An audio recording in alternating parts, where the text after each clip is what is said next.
All right, what is up, you guys? Sage here, Sage, CEO, founder, Legacy Africa, also a growth partner in Office Cube, and this is Divinely Uninspired. That's the truth of the the matter, the situation right now. I mean, we're hitting a nice little stride where I'm hitting sales calls every day, meetings in the pipeline all the time for both Legacy and Office Cube. It's like shooting out emails every day. I'm working out, like get back, boom, do this, do that. Like we're really at a stage where there isn't really that much exciting stuff going on. Meaning what? Yeah, I do have some content coming out of the woodwork that's going to be fantastic. There's a podcast that's going to be coming through it that's going to look and sound quite great. I'm excited about that. There's some good high quality pictures coming through. There's work to do, and the work begets more work, which begets more work, and so on and so forth, until we have pushed to the next level that we want to get to. But the work between now and then isn't very exciting work. It's quite boring work, especially when you have begun to hit a stride. When you don't know what an outbound call looks or feels like within the specific context that you're in, then you may be excited, you may be nervous, you may be whatever to hit that first sales call. You may delay it, you may whatever. When you're making 50 a day, it just doesn't hit the same anymore, does it? It doesn't hit quite the same anymore in terms of the excitement level. But again, the work starts, the real work starts when it's not exciting anymore. Like I dragged my butt over to the gym today, had a really solid workout, as per usual. I'm the strongest I've ever been, at my leanest. I'm really hitting a stride where I'm in the shape of my life right now. At the same time, I'm hitting a stride where if things pan out the way that they're supposed to, then we're going to make um, a decent living for ourselves.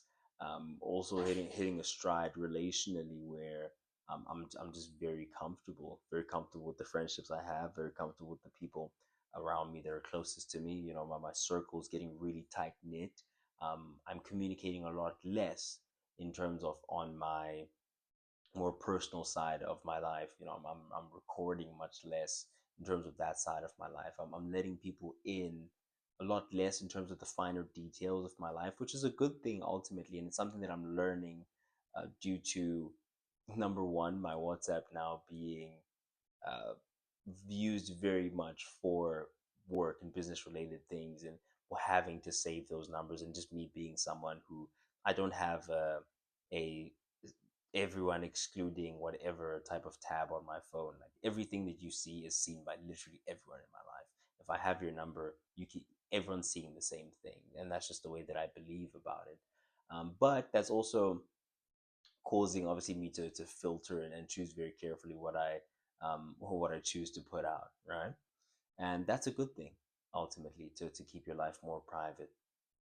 On the social media side of things, we had released a little bit earlier on the steps to privacy, and the principles of privacy, and we're following those. Like we're really living on that. If it doesn't really move the ball forward, move the needle forward, or position us in the way that we would like to be positioned, then it just doesn't get shown, it doesn't get recorded, it doesn't get talked about. So what I want to talk about today, ultimately, what I am talking about right now, is the beauty in the mundane, the beauty in chopping wood and carrying water, the beauty in it not being excited, you no longer being in that exciting phase of your work. Like there's absolutely nothing wrong with no longer being in the exciting phase of your work, because that's where the magic lies.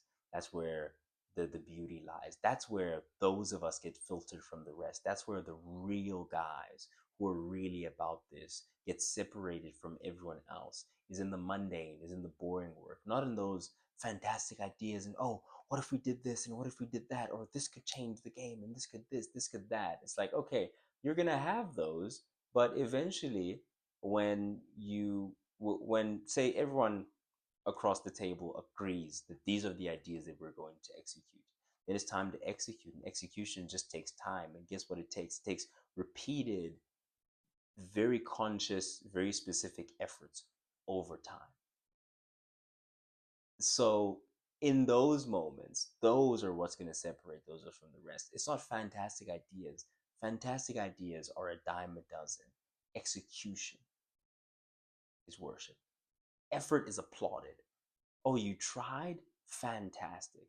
Beautiful. But what did you actually do?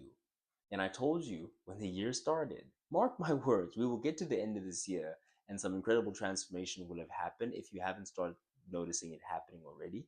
We'll get to the end of this year, some incredible transformation would have happened, and you will realize that it was true what I said in the very beginning about this year. This is the year of execution. Know that effort is applauded, but execution is worshipped, my friend. All right, not going to keep you for too long. Back to the uninspiring work, and hopefully this is kind of a reminder to you that it doesn't have to be exciting. It doesn't have to be inspired. It just has to be moving the ball forward, moving the needle forward, and helping you progress your life. As long as you continue day after day, set after set, call after call, meeting after meeting, pressing and pushing towards those ultimate visions becoming a reality, then you are winning, my friend. You are doing the work of your life. Thank you for watching. If you did, in fact, enjoy, please hit that subscribe button. Um, Entrepreneurs, the link to Legacy Africa is underneath every single video. I just don't mention it that often. I probably should. Thanks for watching anyway. I've been Sage, standing on business. Signing out.